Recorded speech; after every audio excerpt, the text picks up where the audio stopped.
Baik, Assalamualaikum warahmatullahi wabarakatuh. Perkenalkan, pertama-tama terima kasih kepada seluruh teman-teman yang saat ini sudah bergabung. Hari ini adalah seminar Mari Menggapai Asa bersama dengan LPDP, dengan keynote speaker-nya yaitu Kak Hendri Yawan. Nah, terima kasih teman-teman semuanya sudah berkesempatan hadir dan bergabung di Zoom meeting pada hari ini. Pertama-tama, terima kasih kepada mandargoesabroad.id yang sudah menyelenggarakan acara hari ini. Mandargoesabroad.id ini mempunyai visi menjadi lembaga penyedia berbagai informasi seputar beasiswa luar negeri nomor 1 di Sulawesi Barat. Lembaga yang berasaskan kolaboratif, kreatif, komunikatif, komitmen, dan profesional dalam mengembangkan kualitas pemuda Sulawesi Barat. Nah, Mandar Goes Abroad ini memiliki misi, dalam mewujudkan visinya, memiliki misi yaitu satu, menjalankan lembaga secara progresif, transparan, dan profesional demi terwujudnya visi bersama. Yang kedua, memberikan informasi pendidikan yang cepat dan terpercaya dalam membantu proses studi ke luar negeri. Yang ketiga, maksimalisasi media sosial dalam menjalankan kelembagaan. Keempat, mengembangkan program berasaskan kolaboratif, kreatif, dan komunikatif. Nah, itu tadi visi dan misi dari Mandar Goes Abroad nih, teman-teman. Selanjutnya, perkenalkan diri saya. Nama saya adalah Ahmad Dimas Abdillah Diastama Putra. Saya bertindak sebagai moderator pada hari ini. Saya pernah menjadi perwakilan Sulawesi Barat dalam kegiatan Indonesia Youth Culture Exchange tahun 2016 ke Sukhothai di Thailand. Kali ini kita mulai saja kita mulai saja seminar pada hari ini. Adapun teknis webinar hari ini yaitu durasinya 1 jam 30 menit. 40 menitnya merupakan pemaparan oleh pemateri dan 20 menit untuk tanya jawab. Tanya jawabnya akan ada 2 sesi. Terdiri dari sesi tanya jawab, setiap sesi akan ada 3 pertanyaan. Nah, lalu selanjutnya, izinkan saya untuk memperkenalkan keynote speaker kita pada hari ini, yaitu Kak Hendri Yawan, SPD, MED, GR. Nah, Kak Hendri Yawan ini, latar belakang pendidikannya adalah Bachelor Degree in English Language Department, Lakidende University di Konawe. Lalu, beliau juga pernah mengenyam Professional Educational Training di State University of Gorontalo. Lalu, beliau melanjutkan pendidikannya di Monash University, Master of Education in Expert Teaching Practice.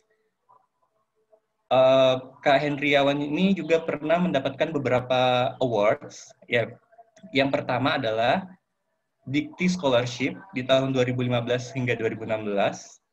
LPDP Scholarship for Master Degree at Monash University di Australia tahun 2017 hingga 2019, dan Research Grant from Monash University 2019. Baik, untuk mengefisiensikan waktu, saya langsung saja menyerahkan ke pemateri kita untuk seminar hari ini. Terima kasih.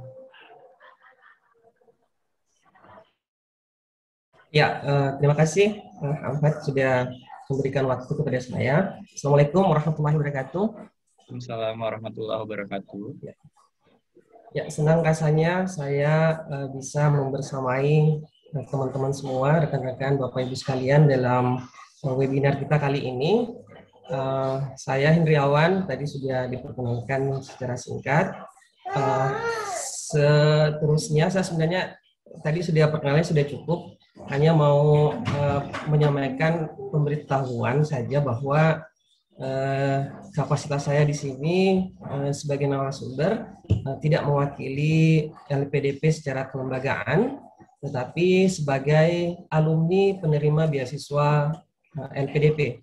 Jadi jika di kemudian nanti pada saat diskusi ada hal-hal yang keliru dalam penyampaian, itu datangnya dari saya, dari sempitnya pengetahuan saya terkait LPDP, namun saya berusaha semaksimal mungkin menyampaikan LPDP dan pengalaman saya mendaftar LPDP dan studi ke luar negeri tentunya berdasarkan sumber dari LPDP itu sendiri.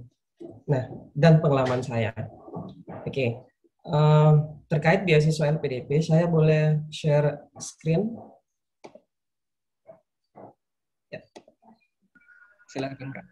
Ya, mohon juga disampaikan kalau seandainya kualitas audio dan gambar saya kurang bagus, karena di sini cuacanya lagi hujan, supaya kita bisa adjust ketika ada kualitas audio dan gambar kurang maksimal. Nah, kita mulai saja terkait LPDP. Tentu sudah banyak yang apa namanya, LPDP sudah sering didengar oleh masyarakat Indonesia, terutama bagi pemburu beasiswa. Namun ada beberapa hal yang sepertinya yang masyarakat ketahui, LPDP itu penyelenggara pengelola dia hanya beasiswa saja. Padahal LPDP itu ada layanannya. Ada 3 layanan utama LPDP itu sendiri. Pertama tentu beasiswa. LPDP menyiapkan berbagai macam jenis beasiswa. Bahkan tahun ini saya lihat LPDP berkolaborasi dengan berbagai macam sektor untuk menjaring kandidat terbaik pemuda-pemudi Indonesia untuk berkuliah baik dalam maupun luar negeri, baik itu program yang bergelar maupun non bergelar. Nah, selain beasiswa, ternyata LPDP juga layanannya adalah riset. Jadi kalau ada Bapak Ibu sekalian, terutamanya bagi peneliti maupun dosen yang punya ide-ide yang baik, yang berdampak cukup untuk negeri kita di berbagai bidang, bisa apply proposal risetnya di LPDP, dan LPDP mempunyai saluran untuk penyaluran pembiayaan riset ini. Nah, selanjutnya pengembangan dana. Jadi LPDP dipercayakan oleh pemerintah Indonesia menyimpan dana, lalu dana ini dikelola, lalu pengelolaan keuntungannya ini yang akan digunakan untuk membiayai semua program-program atau tawaran-tawaran baik bentuk beasiswa maupun riset yang berada di LPDP. Ini singkat terkait LPDP. Nah, berapa sih jumlah dana sekarang yang dikelola oleh LPDP? Per tahun ini, per 1 Mei 2021, ada kurang lebih sekitar 70 triliun dana yang dikelola oleh LPDP. Ini sungguh sangat banyak. Makanya ini disebut dana abadi. Kenapa dana abadi? Karena 70 triliun ini bukan ini yang digunakan untuk membiayai program-program LPDP, tetapi hasil dari keuntungan investasi, keuntungan dari program-program untuk membuat agar dana ini agar tetap terjaga. Nah, dana itulah, keuntungan itulah yang digunakan untuk membiayai program-program LPDP itu sendiri. Jadi kita sangat berharap ini tidak hanya dinikmati, didapat oleh generasi kita, tetapi kedepannya anak cucu kita juga, semoga kebijakannya tidak berubah, LPDP tetap eksis dan bisa membiayai pendidikan kita dan anak cucu kita kelak. Nah, bagaimana sebarannya? Sebelum kita masuk terkait LPDP, program-program apa saja yang ditawarkan. Nah, kalau kita lihat di sini, dari 25.000 lebih sekian penerima beasiswa LPDP, masih mayoritas persentasenya masih di Pulau Jawa. Kalau kita lihat dekat lagi, di Pulau Sulawesi, khususnya Pulau Sulawesi Barat, hanya kisaran 0,4%. Ini persentasenya sangat kecil sekali. Persentase penerima beasiswa LPDP sangat kecil sekali. Pada umumnya di daerah Indonesia bagian timur, termasuk Sulawesi Barat, Sulawesi Tengah, Sulawesi Utara, Gorontalo, dan Sulawesi Tenggara. Sulawesi Selatan masih menyentuh di atas 5%.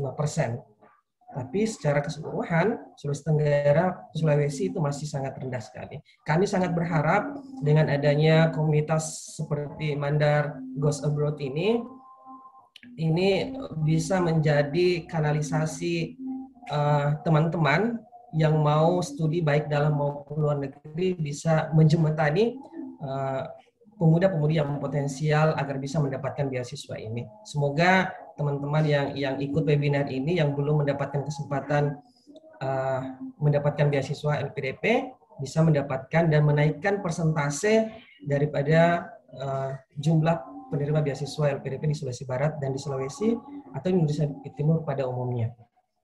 Ini kita sangat berharap sekali karena menurut LPDP faktor utama kenapa penerima beasiswa masih tersentral di daerah Pulau Jawa dan Sumatera karena kurangnya informasi terkait LPDP itu sendiri di daerah-daerah, terutama di daerah-daerah Indonesia Timur. Yang kedua, peluang untuk memenuhi syarat administrasi itu sangat rendah, apalagi yang berasal dari daerah. Ini saya sangat rasakan ketika saya mencoba di tahun 2016 mencoba untuk mendapatkan beasiswa LPDP ini. Hanya untuk mau tes TOEFL saja kita harus pergi ke kota, bahkan IELTS kita harus pergi ke Makassar dulu untuk tes. Nah, makanya semoga dengan komunitas seperti Mandas Goes Abroad ini bisa membantu teman-teman kita yang mau belajar atau memenuhi syarat-syarat administrasi dari LPDP itu sendiri. Selanjutnya, profil penerima beasiswa yang diinginkan LPDP itu seperti apa sih? Nah, ini penting sekali kita tahu sebelum kita masuk terkait program-program yang disiapkan oleh LPDP. Pertama, tentunya harus memenuhi syarat administrasi. Ini penting sekali karena kalau pengalaman-pengalaman sebelumnya banyak calon penerima atau pelamar pendaftar beasiswa LPDP itu gugur di seleksi administrasi. Itu banyak sekali. Jadi harus ditahu betul program apa atau jalur apa yang kita mau apply dan syarat-syaratnya seperti apa, dan mempersiapkan ini yang harus kita butuh invest time kita, invest waktu kita untuk mempersiapkan baik-baik syarat administrasi ini. Kalau teman-teman yang sudah mempunyai TOEFL, skor TOEFL baik itu ITP maupun IBT atau IELTS, mungkin waktu yang dibutuhkan relatif singkat. Tapi kalau kalian, teman-teman yang mau apply beasiswa LPDP tahun ini, namun belum mempunyai skor baik itu TOEFL maupun IELTS, saya sarankan konsentrasi dulu untuk mengejar itu. Lalu kita lihat teman-teman harus melakukan planning, merencanakan kira-kira di waktu mana sebaiknya saya mendaftar LPDP, karena kita butuh waktu untuk menyiapkan seleksi syarat administrasi ini. Yang kedua, setelah teman-teman memenuhi syarat administrasi ini, yang kedua adalah profil yang sangat dicari oleh LPDP itu adalah kemampuan berjejaring di dunia internasional, baik itu mengikuti kegiatan-kegiatan internasional, termasuk kemampuan komunikasi kita, baik itu verbal maupun tulisan, baik itu bahasa Indonesia maupun bahasa Inggris. Ini sangat dibutuhkan sekali ketika kita mau berjejaring di dunia internasional. Kalau teman-teman punya pengalaman ini, punya kemampuan ini, saya sangat encourage kalian untuk daftar LPDP karena karakter atau profil seperti ini yang dibutuhkan LPDP. Selanjutnya adalah kemampuan akademik yang unggul, termasuk pengalaman kalian, prestasi akademik kalian selama kuliah di jenjang sebelumnya, baik itu S1 maupun S2 yang mau mendaftar S3. Termasuk tes, kalian harus lulus, teman-teman harus lulus tes. Ada tes untuk mengukur kemampuan akademik tahun ini namanya tes skolastik. Nah, di situ untuk mengukur kemampuan akademik. Kalian harus lulus di sini, memenuhi passing grade, baru bisa maju lanjut ke tahap selanjutnya. Nah, setelah itu, selain kemampuan akademik, keindonesiaan yang kuat, wawasan kebangsaan kita. Ini sangat penting sekali. Terutama komitmen kita bagi yang mau apply beasiswa ke luar negeri, komitmen kita untuk kembali ke Indonesia dan berkontribusi untuk komunitas kita berdasarkan bidang yang sudah kita pelajari atau yang kita sudah kuliahkan di jenjang S1 maupun S2 maupun S3. Komitmen ini yang harus terlihat pada saat mengisi profil kalian, mengisi atau membuat esai atau membuat daftar riwayat hidup pada saat apply beasiswa, dan akan dikonfirmasi nanti di tes LPDP. Jadi ini harus betul-betul terlihat nantinya. Nanti kita akan diskusikan bagaimana bisa menonjolkan keindonesiaan di esai yang kita buat maupun nanti pada saat tes-tesnya. Yang terakhir, jiwa kepemimpinan. Ini sangat disukai oleh LPDP ketika profil ini ada dalam diri kalian, karakter ini ada dalam diri kalian, silakan daftar LPDP. Perlu catatan bahwa kepemimpinan ini tidak mesti kalian harus menduduki sebagai ketua dalam komunitas, organisasi atau lembaga. Bukan itu poinnya sebenarnya. Poinnya adalah ketika kalian berproses dalam sebuah komunitas atau organisasi ataupun lembaga kecil atau besar, poinnya adalah proses itu bisa memberikan dampak yang positif terhadap karakter kepemimpinan kita. Nah, itu poin pentingnya. Membentuk karakter kepemimpinan kita. Apa karakter kepemimpinan? Itu banyak sekali teorinya. Kalau saya mau kerucutkan, itu terkait mengenai bagaimana kepercayaan diri kita, bagaimana leadership kita, bagaimana komunikasi kita, bagaimana integritas kita, bagaimana kita sudah selesai dengan diri dan mau melayani masyarakat, mau melayani komunitas. Itu kalau menurut saya secara singkat kepemimpinan, karakter kepemimpinan itu. Jadi poinnya jangan ragu ketika kalian semasa S1, S2 atau sewaktu sekolah tidak menduduki jabatan sebagai ketua, wakil atau sekretaris. Sebagai anggota pun, bahkan dalam komunitas-komunitas kecil pun, semuanya menjadi ketua tingkat di dalam kelas, menjadi ketua kelas atau menjadi ketua pada saat KKN. Itu kalau kita bisa narasikan dengan baik di esai kita atau kita narasikan pada saat tes wawancara, itu sangat memiliki nilai poin dalam jiwa kepemimpinan ini. Nah, itu kita sudah bahas tentang profil. Nah, tahun ini kalau kita lihat tahun-tahun sebelumnya dan tahun sekarang ada sedikit perubahan kebijakan mengenai LPDP itu sendiri. Nah, di sini LPDP banyak berkolaborasi dengan berbagai sektor, berbagai kementerian. Di sini salah satunya adalah Kementerian Kemendikbud Ristek.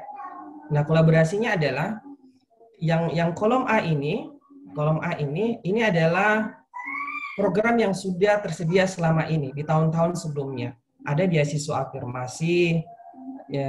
Beasiswa afirmasi itu terdiri dari beasiswa berkebutuhan khusus atau difabel, ada beasiswa prasejahtera, lalu beasiswa afirmasi 3T, daerah tertinggal, terluar, dan terdepan. Lalu ada juga beasiswa targeted group. Ini dikhususkan untuk beasiswa PNS, TNI dan Polri, beasiswa dokter spesialis, dan tahun ini ada yang terbaru namanya beasiswa kewirausahaan. Nanti saya coba jelaskan apa ini. Terus beasiswa pendidik dan kerjasama khusus. Nah, terakhir ada beasiswa umum. Beasiswa reguler, ini beasiswa umum bisa di apply, bisa didaftar oleh siapa saja yang memenuhi syarat. Lalu ada beasiswa perguruan tinggi utama dunia. Ada 15 perguruan tinggi utama dunia. Ketika teman-teman mendapatkan LOE di kampus 15 kampus tersebut, berarti teman-teman eligible untuk apply di beasiswa PTUD ini. Nah, untuk tahun ini ada program-program baru berkolaborasi dengan Kemendikbudristek. Pertama, kampus Merdeka, ada kampus mengajar, magang, mobilitas internasional, pertukaran mahasiswa, terus ada juga program dosen. Ini beasiswa pendidik, baik itu dosen maupun guru. Jadi ada dosen maupun guru. Nah, sebelumnya itu masih masuk di LPDP. Sekarang kolaborasi dengan Kemendikbudristek, pintunya untuk mendapatkan informasi dan mendaftar beasiswa pendidik ini pintunya ada di Kemendikbud. Jadi teman-teman harus lihat ini. Jangan sampai kita mau mendaftar dosen nanti, beasiswa dosen atau beasiswa guru, tetapi lihatnya di website LPDP. Nah, ini yang perlu kita luruskan. Karena sekarang satu rumah LPDP beasiswanya, tetapi banyak pintu untuk daftarnya. Beasiswa afirmasi, targeted group, beasiswa umum pintunya di LPDP, di website LPDP. Untuk program-program yang di sebelah, yang B ini, pintunya di Kemendikbudristek. Nanti saya sertakan linknya, di mana untuk mendapat informasi dan mendaftar. Nah, ada juga program vokasi. Selain program beasiswa pendidik, dosen dan guru, ada beasiswa vokasi. Ada juga beasiswa S1. Nah, karena kalau tahun-tahun sebelumnya kan LPDP identik dengan beasiswa S2 dan S3. Sekarang sudah membiayai program-program beasiswa S1 baik degree, bergelar maupun tidak bergelar. Nah, namun pada kesempatan ini saya mau sebenarnya fokus hanya pada program beasiswa bergelar saja. Beasiswa baik itu yang dikelola oleh LPDP sendiri maupun beasiswa pendidik. Karena kalau kita mau bahas semua ini akan banyak makan waktu. Dan di tengah keterbatasan kita pada saat ini. Jadi saya coba mau fokus di beasiswanya saja yang bergelar, baik itu S2 maupun S3. Baik itu yang umum maupun beasiswa pendidik. Nah, ini kebijakan. Ya, saya sudah sempat singgung tadi kebijakan beasiswa LPDP tahun ini. Kalau tahun sebelumnya hanya membiayai S2 dan S3, sekarang S1, S2, S3 bergelar maupun non-degree juga masuk sebagai pembiayaan dibiayai oleh LPDP itu sendiri. Termasuk perguruan tinggi, list perguruan tinggi. Kalau tahun-tahun sebelumnya LPDP sangat ketat sekali. LPDP hanya kalau tidak salah hanya 100 kampus terbaik dari kompilasi ranking dunia yang masuk sebagai list beasiswa LPDP. Sekarang ini sudah sudah banyak pilihannya karena berdasarkan agregasi dari 3 ranking terbaik dunia, yaitu QS, Times Higher, dan Shanghai Ranking. Nah, masuk di sini akan menjadi list beasiswa list kampus tujuan LPDP. Nah, ada listnya di buku panduan, bisa dilihat apa saja yang masuk. Tapi kalau saya lihat listnya itu sudah sangat variatif, sudah sangat banyak dan tersebar di berbagai benua, baik itu di Australia, Eropa, Amerika, bahkan di negara-negara Asia.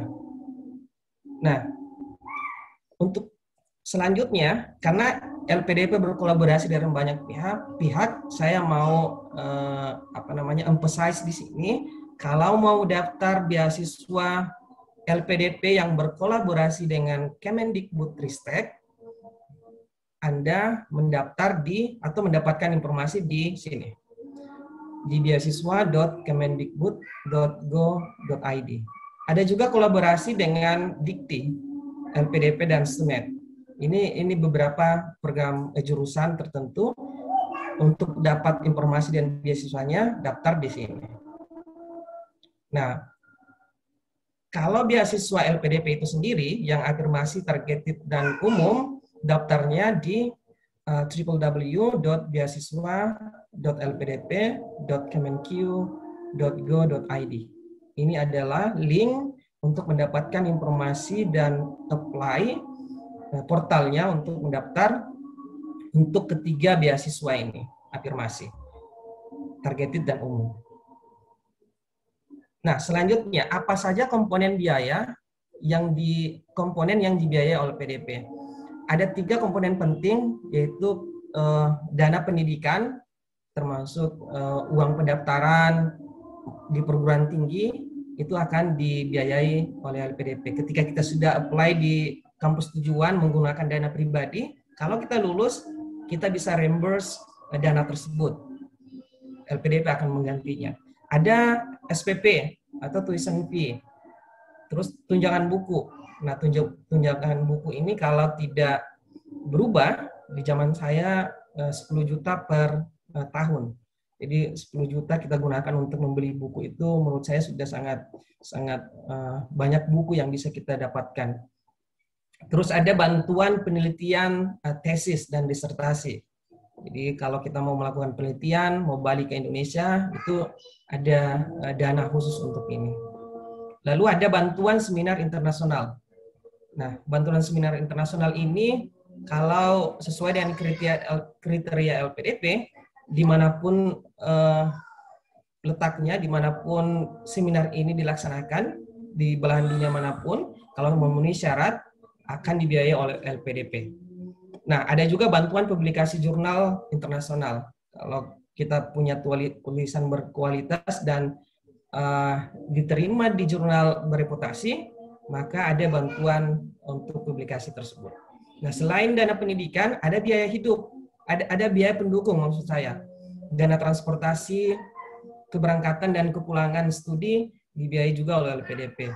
Bantuan visa, dana asuransi kesehatan, hidup bulanan ini juga dibiayai oleh PDP. Ada uang bulanan, living allowance, yang akan kita diberikan oleh setiap per 3 bulan oleh LPDP.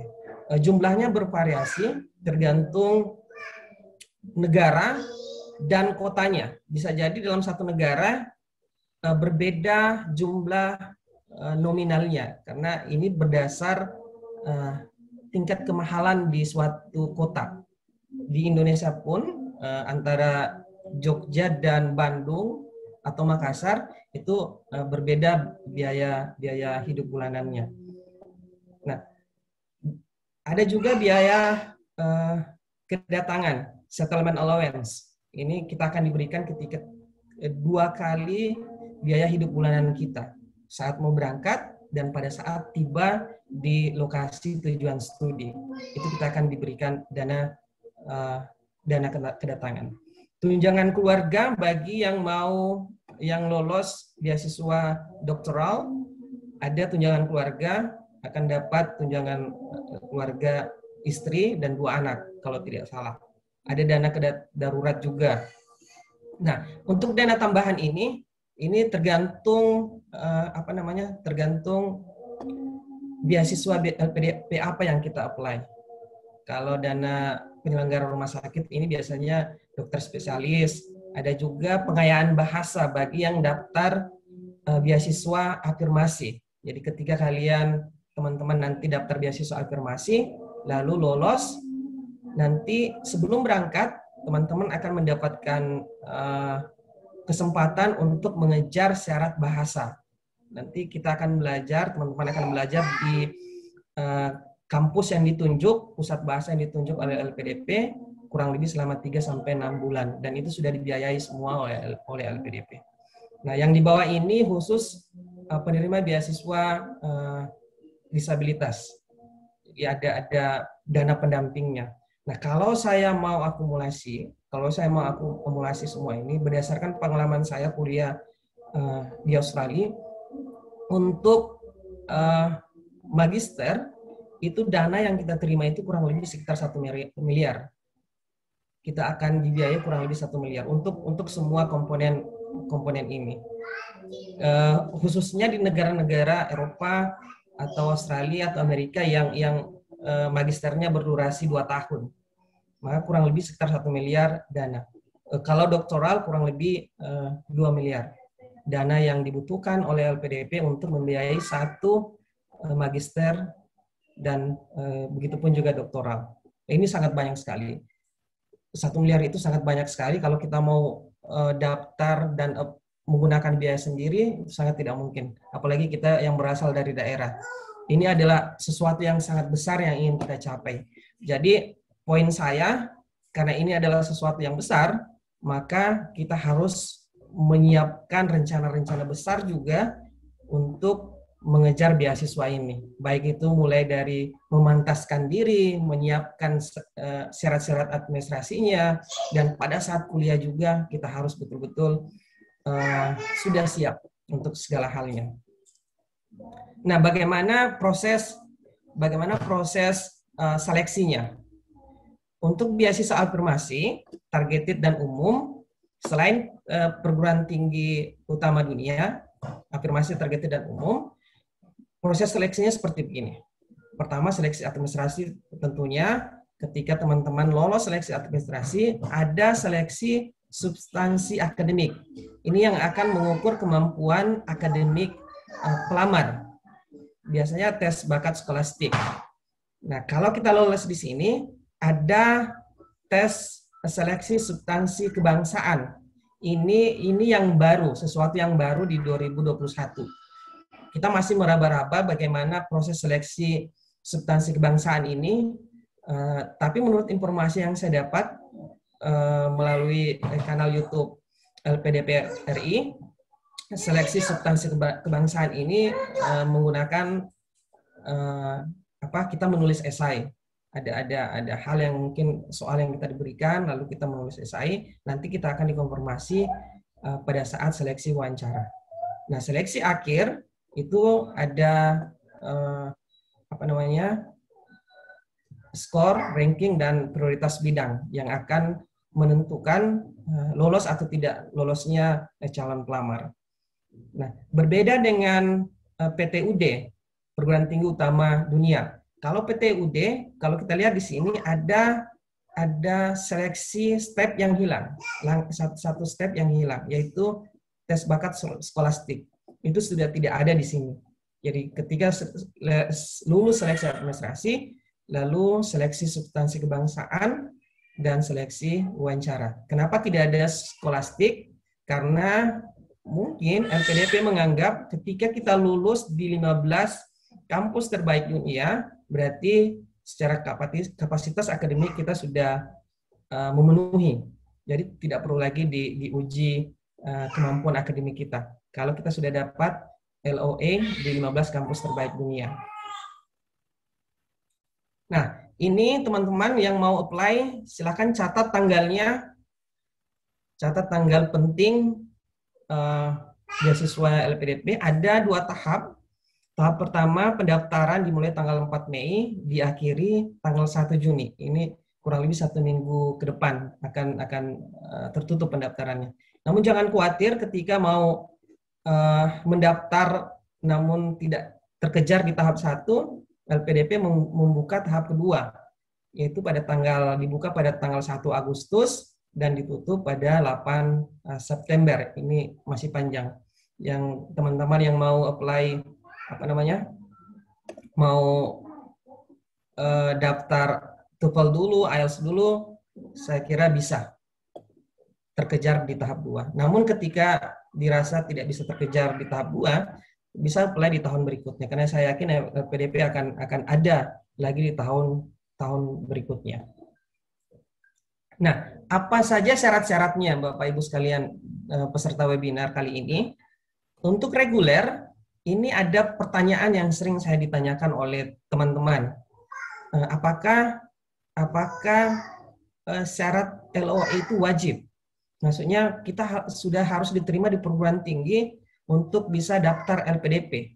Nah, di sini saya perlu emphasize bahwa LOA unconditional itu tidak wajib untuk program regulernya, tidak wajib sama sekali.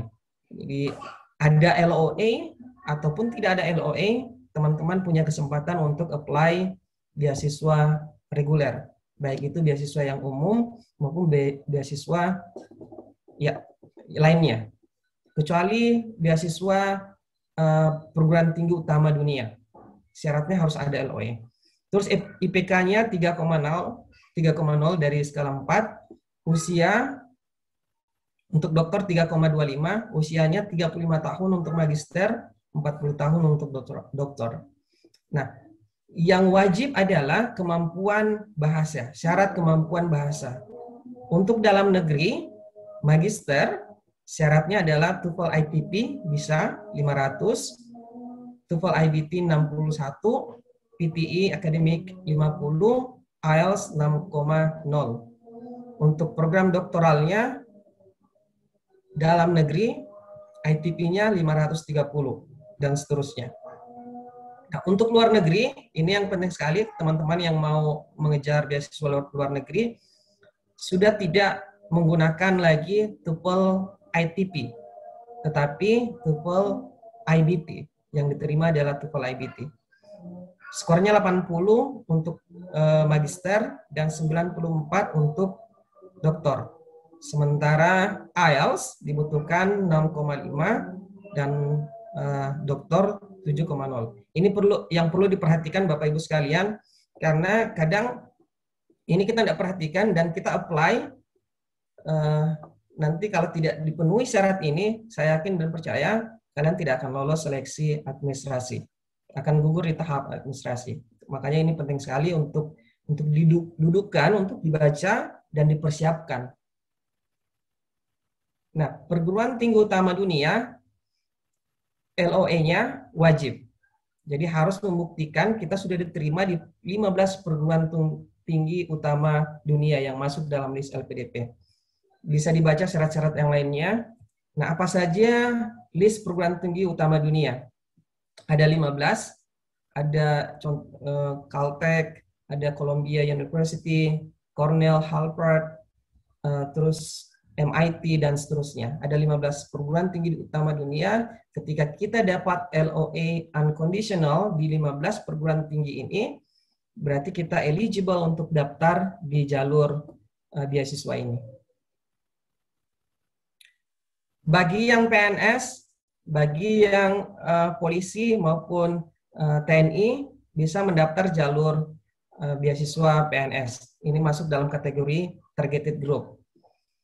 Skalanya, standarnya lebih mudah dibandingkan yang umum tadi. Standarnya lebih mudah. Dari LOE juga tidak wajib, dari IPK maksimal usia lebih tinggi, terus kemampuan bahasa juga lebih rendah yang diminta. Contohnya TOEFL luar negeri 500, doktoral 500, ITP-nya masih digunakan untuk ya dalam negeri dibutuhkan 530. Untuk luar negeri 6,5 IELTS, doktor juga 6,5. Jadi kalau umum tadi, untuk program doktor IELTS-nya harus 7,0. Sementara di doktor hanya butuh 6,5. Ini syaratnya lebih mudah sedikit. Nah, yang tadi yang saya sempat singgung, yang baru di LPDP tahun ini adalah beasiswa kewirausahaan. Kalau teman-teman ada punya jiwa entrepreneur, jiwa kewirausahaan, atau sudah punya bisnis, ataupun belum, tapi mau mengusulkan bisnis, apa yang kira-kira bagus, nah, kalian bisa daftar di sini. Jadi, ada proposal bisnis yang harus disubmit pada saat apply beasiswa ini. Lalu ada LOE juga tidak wajib, dan kemampuan bahasanya lebih rendah lagi. Lebih rendah lagi. Ini hanya untuk jenjang magister luar negeri. Yang dibutuhkan adalah IBT, TOEFL IBT 61, PTE 65, IELTS 6,0. Ya, 6,0 IELTS-nya. Ini jauh lebih rendah. Teman-teman yang punya usaha atau mau propose usaha bisa apply menggunakan jalur kewirausahaan. Nah, yang berkebutuhan khusus, ini lebih rendah lagi dibandingkan targeted group yang tadi. Jauh lebih rendah. Bahkan mulai dari IPK, usia maksimal, kemampuan bahasa lebih rendah. Bahkan kita ada pilihan untuk kemampuan bahasa menggunakan Duolingo. Duolingo ini saya rasa bisa diakses oleh siapa saja karena ini berbasis online kalau tidak salah. Bahkan kita bisa daftar TOEFL dengan skor yang menurut saya jauh lebih rendah dibandingkan beasiswa-beasiswa sebelumnya. Jadi kalau teman-teman eligible di sini, jalur ini silahkan daftar. Siapa saja yang eligible menggunakan masuk atau mendaftar jalur ini, yaitu penyandang tunanetra, terus tunarungu, tunawicara, tunadaksa, dan tunalaras. Nah, ini adalah yang khusus difabel. Nah, beasiswa prasejahtera. Apa saja syaratnya? Ini khusus untuk beasiswa kategori masyarakat prasejahtera atau miskin, atau alumni penerima beasiswa bidik misi yang sekarang namanya KIP. Kalau kalian teman-teman alumni penerima beasiswa KIP atau bidik misi, 2 tahun terakhir bisa mendaftar menggunakan jalur ini. Syaratnya juga kurang lebih hampir sama dengan difabel yang tadi. Jalur difabel bisa menggunakan Duolingo, TOEFL dengan skor yang cukup rendah kalau menurut saya. Kenapa rendah?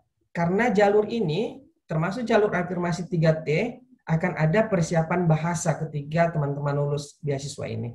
Nanti teman-teman dibiayai untuk persiapan bahasa, bahkan tesnya pun dibiayai oleh LPDP. Nah, termasuk beasiswa afirmasi yang ini. Kalau kita lihat dari syarat, kurang lebih sama dengan beasiswa yang tadi. Nah, untuk beasiswa afirmasi, harus teman-teman kalau yang eligible daftar jalur afirmasi harus berasal di daerah 3T. Apa saja daerah 3T yang masuk dalam list LPDP ini? Di Lampung, Sumatera Barat, Sumatera Utara, Sumatera Selatan, di beberapa kabupaten. Kita fokus saja di Sulawesi. Kalau Sulawesi, sayangnya hanya ada di Sulawesi Tengah saja, yaitu Kabupaten Donggala, dan Kabupaten Sigi, dan Kabupaten Tojo Una-Una. Ini sayangnya listnya sudah dikurangi. Padahal tahun-tahun sebelumnya, kalau kita lihat tahun 2019, di Sulawesi itu termasuk Sulawesi Tenggara, Sulawesi Selatan, Sulawesi Barat, itu beberapa kabupaten masih masuk dalam list LPDP. Namun sayangnya sudah dihilangkan, hanya beberapa kabupaten saja di Sulawesi Tengah. Ini cukup disayangkan juga untuk kita yang berada di daerah-daerah di tengah dan timur. Nah, sedikit saya mau jelaskan juga, sampaikan terkait kolaborasi dengan Kemendikbudristek. Nah, beasiswa yang berkolaborasi dengan Kemendikbudristek yang didaftar melalui link Kemendikbud, pintu beasiswa untuk dosen dan tenaga kependidikan.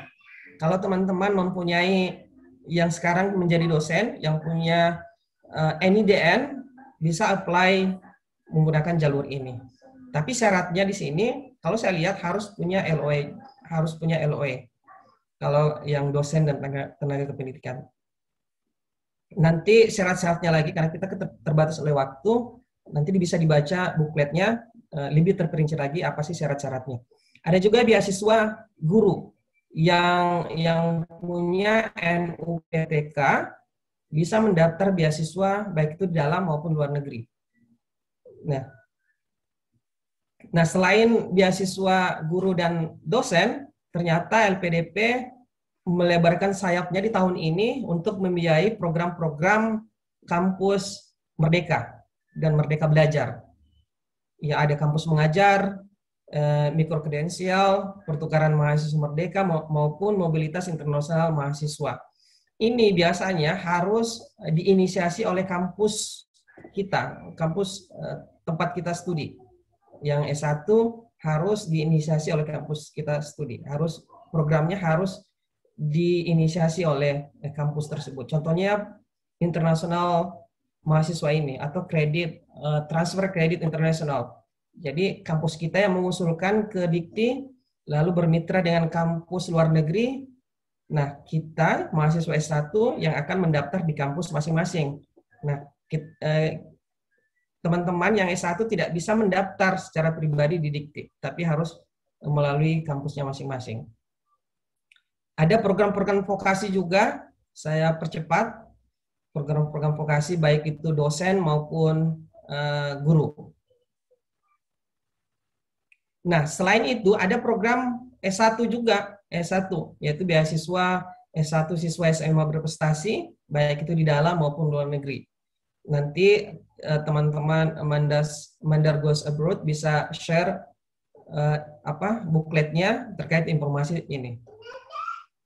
Nah, yang terbaru ada beasiswa kebudayaan dari S1 sampai S3 yang punya prestasi-prestasi di bidang kebudayaan terkait bagaimana apa saja kriterianya, itu lebih rinci lagi bisa dibaca di bukletnya.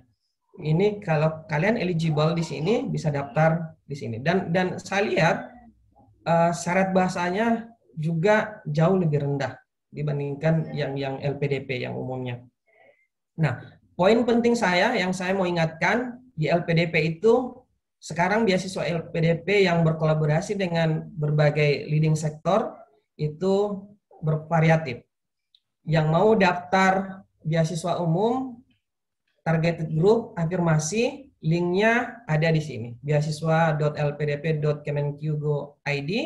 Namun, bagi yang mau daftar beasiswa pendidik, baik itu dosen maupun guru, maupun program-program non-degree lain, daftarnya di beasiswa kemenq.go.id.